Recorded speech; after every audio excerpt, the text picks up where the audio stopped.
He's a very famous business, I recognize like the name. success and like sociologist and psychologist, Okay. like author.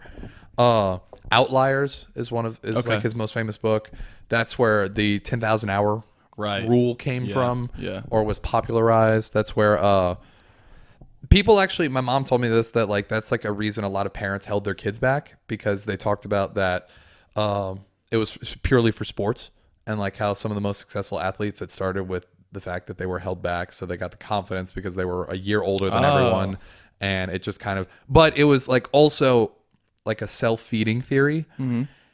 It wasn't that they were necessarily better even though they were a year older, and like there wasn't that much proof that they were physically better. It was the fact that because they had that little bit of confidence and people thought that, they were then picked for the best teams to get the best training, and then over time they eventually just became the best. That's so it's kind really of like interesting.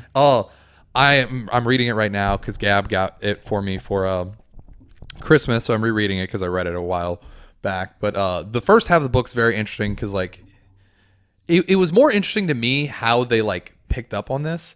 Like they talked about how the whole book is really about just like patterns and success a little bit, but like it was like why are all professional hockey players born between January and March, or like December and March?